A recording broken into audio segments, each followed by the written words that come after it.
내 안의 신성으로부터 당신 안의 신을 사랑합니다. 우리는 하나입니다.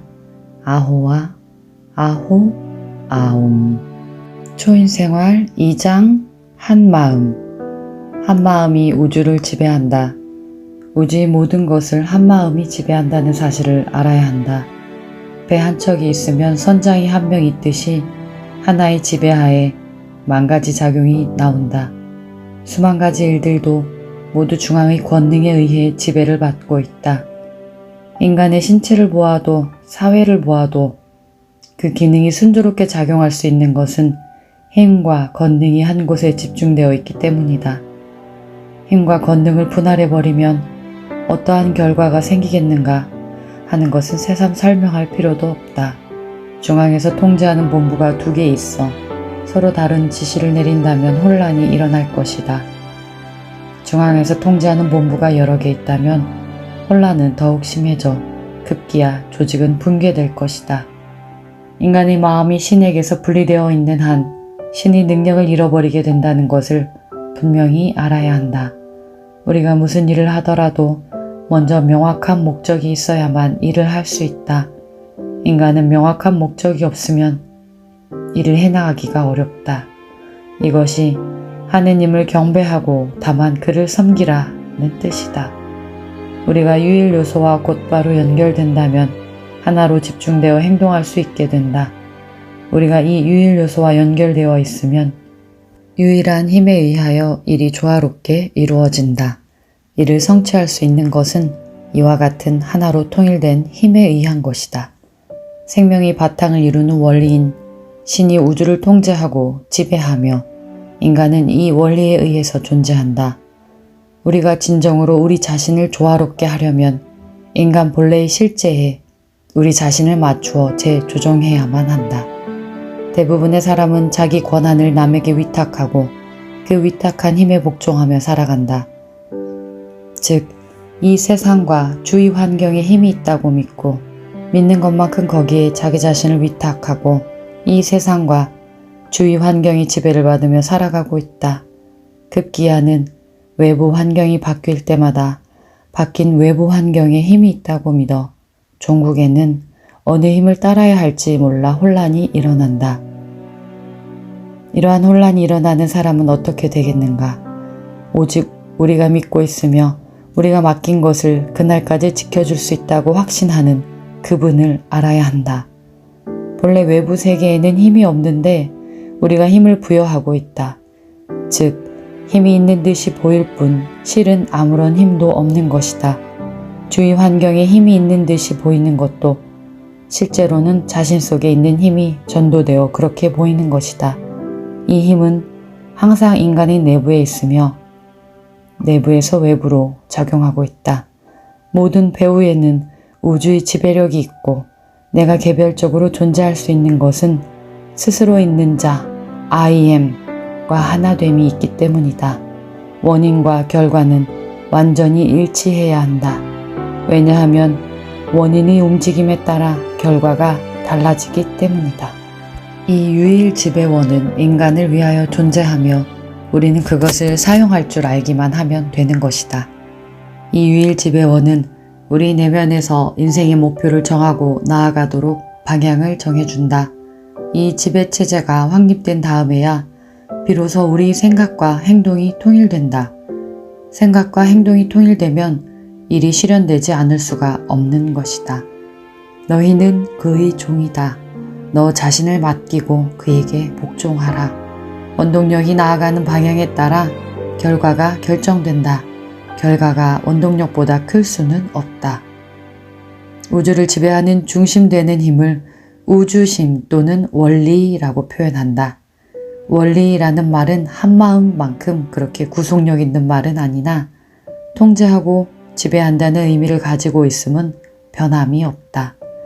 원리는 지성이 있어 자신이 무슨 일을 하고 있는지를 알고 있기 때문에 의식이 있는 원리라고 할 수도 있다.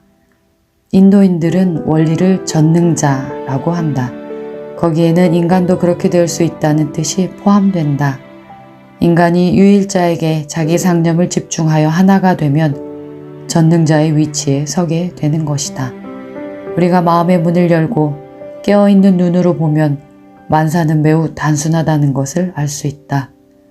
사람들은 보통 이 사람 때문에, 저 사람 때문에, 혹은 이것 때문에, 저것 때문에 일이 되지 않는다고 말하곤 한다. 즉, 일이 되고 안 되고는 외부 환경에 달려있다고 생각한다. 이렇게 외부 환경에 자기 자신을 지배하는 권한을 주어버리면 그 외부 환경이 복종할 수밖에 없게 된다. 그러면 외부 환경에 따라 자기 마음속의 상태가 구체화되어 나타난다. 자기를 불행하게 한 힘이 외부에 있다고 인정하는 한 불행해질 수밖에 없다. 주어버린 권한에 복종했기 때문에 불행이 구체화된 것인데 나는 불행하다고 한탄하고 있다. 그러나 여기에 전능한 힘을 우리의 것으로 할 수 있는 비밀이 있다. 우리가 근원에 복종하면 그 근원이 가지고 있는 속성이 구체화된다. 그러면 인도인들이 표현하듯이 나는 그다, I am that 이라고 주저없이 선언할 수 있다. that, 그가 구체화되는 것이다. 이 사실은 곰곰이 생각해보면 누구나 이해할 수 있다. 그리스도가 세상에 주고 있는 가르침 중 이보다 더 큰 가르침은 없을 것이다. 너희는 이보다 더 큰 일도 할 수 있다. 요한복음 14장 12절. 이것은 인간의 잠재적인 가능성이 얼마나 엄청난 것인지를 말씀하신 것이다. 이제 인간의 의지라는 것이 인간을 지배하는 궁극적인 것이 아니라는 사실을 알아야 한다. 의지력으로 자기 자신을 지배하려는 생각이 일어나지만 의지가 그 배후에 있는 원동력 자체는 아닌 것이다. 의지력으로는 자기 자신을 완전히 지배할 수가 없다. 의지력으로는 자기 생각을 온전히 한 점에 집중시키지 못한다. 자신의 생각이나 감정, 행동이 중심점으로 가도록 의지력으로 통제할 수는 있다. 그러나 이것은 인간이 사용하는 속성이나 요소에 불과할 뿐이지 중심 자체는 아니다. 오히려 인간은 의지를 수단으로 하여 일할 수 있는 주체이다. 즉, 의지라는 것은 수단에 불과한 것이요 인간 자체를 넘어서지는 못한다. 모든 것을 일으키는 힘의 원천은 원리라는 초점에 자기의 의지를 합치시킬 때 비로소 생기는 것이다. 간단한 비유를 하나 들어보자. 우리가 수학의 원리에 따라 수학 문제를 풀 수는 있으나 수학의 원리 자체를 마음대로 변형시킬 수는 없다. 원리는 그 분야를 지배하는 법칙이며 우리는 수학 문제를 풀 적에 원리를 적용한다. 그러나 우리가 원리를 적용하기는 하지만 그 다음부터는 원리 자체가 응용되어 문제가 풀리는 것이다. 더 정확히 말하면 자기의 의지를 수학 원리에 따르게 함으로써 수학 원리에 의하여 문제가 풀린다. 즉, 자기의 의지를 더 높은 권위에 복종시킴으로써 그 권위의 힘을 얻게 되는 것이다. 이것이 인간 의지에 관한 법칙이다. 그러나 사람들이 보다 높은 권위를 따르기보다는 본래 아무런 힘도 없는 것에 자기를 예속시킴으로써 문제가 생긴다. 이 일을 거꾸로 보면 의지를 복종시킬 대상에 따라서는 엄청난 힘이 인간에게 가능할 수도 있다는 증거가 된다. 우리는 이제 이 원리를 적용하여 유일 원리에만 힘이 있고 그 이외의 것은 아무런 힘도 없다는 것을 알아야 한다. 우리가 생각하는 것을 무리하게 현실화하려는 것은 가능하지도 않을 뿐더러 어리석은 행위가 된다. 잘못하면 자기 파멸을 가져올 수도 있다. 우주 보편적인 힘, 즉 천지를 창조하신 힘이요 만물의 배후에 있는 실제를 받아들이는 일만이 인간을 해방시킬 수 있는 유일한 길이다. 우리의 의지가 유일 원리, 한마음에 합치되어 있으면 우리의 일상생활은 원리가 구체적으로 적용되는 장이 된다. 우리가 완성을 향한 이상을 그린다면 즉시 유일 원리, 한마음이 움직이게 된다. 즉, 신의 힘이 활동하게 되고 현실화한다. 이상이 투사되는 순간 그 배후에 있는 힘이 활동하게 되어 이상이 완성된다.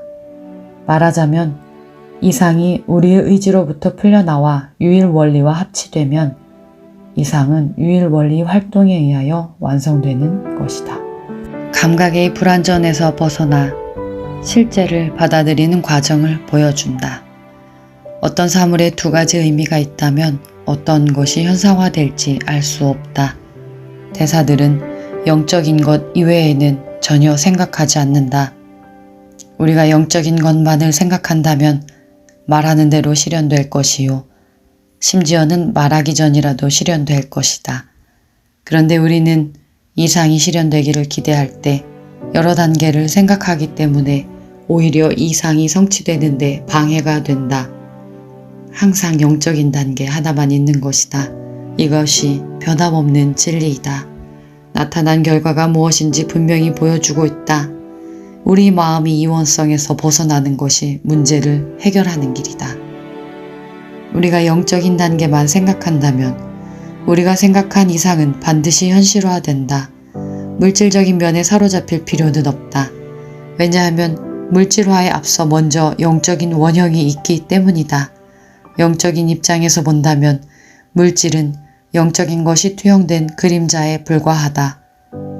따라서 물질은 진실이 아니고 영적인 사실, 영적인 원형이 진실이다. 물질적인 것이든 육체적인 것이든 현실화된 것은 항상 영적인 수준에까지 높여져야 한다.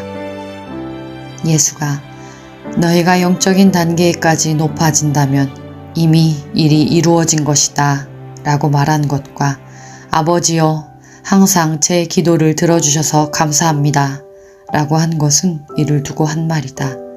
예수는 그 이상이 이미 이루어진 것을 알고 있었다. 따라서 그에게는 모든 것이 즉각 실현될 수 있었던 것이다. 포도밭에 들어가 보니 포도는 이미 수확되기를 기다리고 있었다. 는 말이 바로 이러한 뜻이다. 따라서 우리도 예수와 같은 입장에 서게 된다면 당면한 모든 어려움에서 벗어날 수 있다는 것은 의심할 여지가 없다. 예수는 이와 같은 태도로서 모든 어려움을 극복하였다. 그것도 오랫동안 힘든 과정을 거쳐서 겨우 극복한 것이 아니고 일순간에 성취한 것이다. 예수는 당면한 고난을 거부하거나 회피하지 않았다. 물론 예수는 언제나 진정한 영적 상태에 있었기 때문에 고난을 거부하거나 회피할 필요가 없었다. 또한 예수는 어려움 같은 것은 본래 있는 것이 아니라는 것을 간파하고 있었다. 그래서 예수는 나는 언제나 영 안에 살고 있다고 말한 것이다. 여기에서 성서는 나는 언제나 하나의 영 안에서 살고 있다고 번역했는데 이는 완전히 잘못된 것이다. 잘못 집어넣은 하나 때문에 큰 차이가 생겼다. 수많은 오해가 생긴 것도 이 때문이다. 또한 성서에서 하느님은 하나의 영이다 라고 되어 있으나 원전은 하느님은 영이다 라고 하여 신을 하나의 상태나 하나의 속성이 있는 존재로 제한하지 않았다. 이것은 인간의 머릿속에다 하느님을 집어넣으려는 것과 같다. 고 어느 작가가 말했는데 참으로 적절한 표현이라 할 수 있다. 영이나 한마음은 의미가 같은 말이다.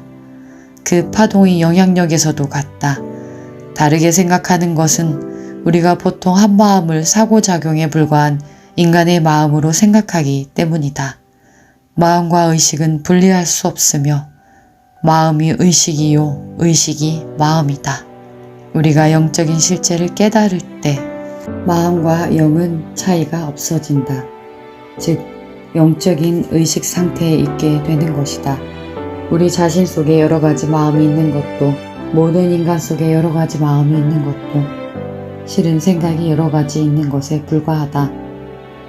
우리가 마음이라고 부르는 이 마음은 실로 영적인 힘이 보다 낮은 목적을 위하여 인간 속에 왜곡되어 낮은 단계의 힘으로 나타난 것이다. 우리가 우리 배후에 있는 신의 생각을 우리의 생각으로 할 수 있다면 인간의 마음은 영화되어 신의 자리에서 신의 생각대로 할 수 있게 된다. 정확히 말하면 신이 알고 있는 것과 같이 알게 된다. 즉 인간이 신의 전지로서 알게 되는 것이다. 의식이 활동하는 상태를 마음이 생각한다고 보아도 좋을 것이다. 이는 또한 영적인 의식이 활동한다고 해도 옳은 것이다. 둘 다 같은 뜻의 말이다. 의식은 평소에 잠재되어 있다가 외부 조건에 의하여 움직인다. 의식이 영적인 실제를 향하게 될 때 영의식이 활동하게 되고 영적인 실제를 실현하게 된다. 의식은 마음에다 방향성을 준다. 그러므로 의식은 마음이 활동하는 데 필수 불가결한 것이다. 따라서 마음을 영적인 실제에까지 고양시키는 데에도 의식은 꼭 필요하다. 현재 많은 과학자들은 만물의 궁극적인 원인에 대하여 동일한 결론에 이르고 있다. 이들은 물질을 구성하는 것을 전부 분해하여 물질은 에너지가 방출한다는 사실을 발견하였다. 영 또한 방출하는 에너지이다. 이렇게 되면 영이 만물 속에 침투해 있고 만물 속에서 방사하고 있는 것이다. 모든 원소는 근본 원소, 즉 방사 에너지가 나타나는 것이다. 이 에너지는 단순히 맹목적인 힘이 아니며 지성이 있고 자기 자신이 무엇을 하는지 의식할 줄 아는 힘이다. 일체의 배후에서 일체에 침투해 있는 이 창조 에너지는 자기 자신을 자각하며 자기 자신의 행위를 인식하며 또 어떻게 해야 하는지를 알고 있다. 우리는 이것을 영 혹은 신이라고 부른다. 성서의 표현대로 한다면 전지전능 무소부재한 것이다. 인간이 어떤 한 가지 대상에 집중하게 되면 그 대상과 하나가 되어 나는 그것이다. I am that 이라고 말하기 시작한다. 이것은 어떠한 원리에 집중하면 그 원리가 자신의 중심관념이 되기 때문이다. 나는 이다. I am 이라고 결정해버리면 잠재되어 있던 마음이 깨어나기 시작한다. 우리가 스스로 있는 자에 집중하면 마음은 크게 활동하기 시작한다. 이 집중된 중심으로부터 모든 것을 통제하고 결정하는 명령이 나오기 시작한다. 스스로 있는 자라는 표현은 인간 본래의 진실상을 말한 것이지 표면에 나타난 불완전하고 제한된 인간상을 말하는 것이 아니다. 나는 스스로 있는 자이다. I am that I am은 우주의 권위를 나타내는 구체적인 선언이다. 스스로 있는 자 that I am 외에는 실제하는 것이 없다. 그 외의 것은 미망에 불과한 것이다. 스스로 있는 자란 말은 하느님이 모세에게 말한 것이다. 그때부터 오랜 세월 동안 I am으로 전해져 왔다. 인도에서는 오음이라 하며 아리안 민족도 오음이요. 중국에서는 도라고 한다. 스스로 있는 자라는 표현을 사용하는 것은 우리를 근원 속에서 근원과 함께 동일화를 이루게 한다. 이것은 자신의 참된 존재가 아닌 것을 우리 본질 속에 섞어 놓아 낮은 단계로 떨어뜨리는 것이 아니다. 인간은 단순히 세상을 살아가는 존재가 아니다. 인간은 존재 그 자체이다. 자신을 실제가 아닌 것으로 평가해서는 결코 아니 될 것이다. 나는 항상 영 안에 있다. 인간은 단순히 세상을 경험하는 존재가 아니요. 세상의 경험이 모아진 존재도 아니다. 무슨 일을 했든지 어떻게 살아왔든지 인간은 신의 형상과 모양을 따른 존재이다. 자연과학에서 흔히 쓰는 용어로서 맹점이라는 말이 있다. 이것은 어떤 의미에서는 인간 의식 속의 맹점을 상징한다. 대기권에서 대기는 비슷한 것끼리 모여 동심대를 형성한다. 지구에서는 그것이 움직이지 않는 상태로 있다. 이 같은 조건이 모인 자기장 위를 비자기장이 지나가게 되면 진공과도 같은 상태가 된다. 지구 표면에서 자기장이 비자기장을 통과하게 되면 자기장을 잃어버린다. 이러한 현상은 낮보다도 밤에 더 강력하게 일어난다. 비자기장은 말하자면 인간의 의식에서 정체된 상태와도 같다. 정체 상태가 크면 클수록 어두운 상태도 커지고 무지도 또한 커진다. 그러나 스스로 영적인 존재라는 자각이 인간의 정체된 의식 상태를 통과하게 되면 정체 상태가 소멸된다. 우주에서 인간의 지위에 관해 영적으로 자각하여 인간의 본성이 영적인 실제라는 것을 자각하면 인간 의식 속에 있던 정체된 자장이 소멸한다. 모든 감각적인 제약을 초월하여 영적인 실상에 도달하는 길을 보여주고 있다. 영은 악, 손실, 결핍, 가난, 질병하고는 전혀 상관이 없다. 이러한 것들은 인간 의식 속에 있는 맹점일 뿐이다. 진리를 깨달은 사람에게는 그와 같은 것이 존재하지 않는다. 진리를 깨달은 사람은 진리를 알고 진리와 함께 거하기 때문이다. 한 마음이 늘 새로운 이념을 창조하는 것이 아니다. 다만 태초에 창조된 이념을 나타낼 뿐이다. 왜냐하면 완전한 것은 하나밖에 없으므로 완전한 이념도 우주 창조 때에 세운 하나뿐이다. 또한 한 마음은 전지이기 때문에 모든 것을 알고 있으며 부족함이나 모자람이 없다. 마치 라디오 전파와도 같이 한 공간에서 다른 공간으로 흐른다. 한 공간에서 다른 공간으로 라고 하였으나 공간에서 공간으로 라고 하는 편이 좋을 것이다. 신의 마음이라는 것은 과거나 현재나 미래나 모두 동일하다. 우리에게 새롭게 보이는 것은 항상 존재하는 것을 새롭게 발견했기 때문이다. 병을 고친다 하는 것도 무에서 유를 창조한 것이 아니라 항상 존재해왔던 상태에 새롭게 눈뜬 것뿐이다. 상념은 어떤 방사물보다도 더 강력하다. 왜냐하면 상념은 전기나 라디오 같은 파동장도 지배하기 때문이다. 전기나 라디오의 파동장은 상념이 파동장과 충돌하면 반사된다. 라디오파는 도체의 여부에 상관없이 에테르 속을 흐르고 있지만 그러나 상념은 흐르고 있는 것이 아니라 무소부재한 것이다. 어느 곳에든지 상념은 이미 존재하고 있다. 상념이 흐르는 듯이 보이는 것은 상념이 전자에 충격을 주기 때문이다. 전자에 충격을 가함으로써 나타난 진료에 따라 운동이 생성된다. 이와 같이 상념은 마음을 동인으로 하여 끊임없이 마음과 함께 움직인다. 소위 상념의 힘이라는 말은 상념 자체에 힘이 있다는 뜻이 아니다. 상념은 힘의 전달자에 불과하다. 힘은 영 안에 있는 것이고 상념은 영의 법칙과 목적에 맞도록 힘을 전달할 뿐이다. 내 말은 영이다 라는 예수의 말씀은 신의 의지라고 부르는 우주의 흐름에 정확히 합치하고 있다는 말이다. 우리가 공간이라 하는 것은 실은 영적인 한마음이다. 영적인 마음이 복사판인 인간의 영혼은 시간과 공간을 극복할 수 있다. 왜냐하면 영 속에서는 시간과 공간 같은 것은 존재하지 않기 때문이다. 이것이 너희 안에 이 마음을 품으라 곧 그리스도 예수의 마음이니 하는 의미이다. 이것은 개인과 우주령이 완전한 일체를 말하는 것으로 우리는 이 사실을 깨달아야 한다. 이것이 개인의식에 작용하고 있는 완전한 마음인 것이다. 인간을 단순히 육체적인 존재로만 생각하여 한 마음, 즉 신과 분리되어 있고 물질적인 존재에 불과하다고 생각하는 사람은 미망 속에서 살고 있는 것이요 불행 속에서 살고 있는 것이다.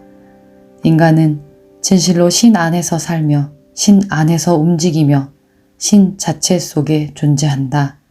예수의 위대한 말씀 중 평안하라, 잠잠하라 라는 말이 있다. 이 말은 결코 인간의 생각으로 큰 소리로 말한 것이 아니고 완전히 하나됨에서 오는 평온함, 모든 것을 알고 있는 힘에서 나온 말이다. 그러므로 큰 평안과 큰 능력이 있게 된다. 우리는 이 단순한 말씀에 의하여 풍랑이 몇 번씩이나 극복되었다는 사실을 알고 있다. 이와 같이 한 마음이 지배력을 알게 되면 인간의 마음속에 있던 풍랑도 그치게 된다. 인간은 무한한 우주의 한 부분으로서 전일적인 존재이지 따로 떨어져서 고립된 존재가 아니다. 한 성령에 의해서 한 몸으로 세례를 받았다. 만물이 일체라는 것을 깨달으면 평안을 얻게 되고 그 일체 속에서 모든 미망은 평화와 깨달음 속으로 용해된다. 함께 해주셔서 감사합니다. 우리 모두는 하나입니다.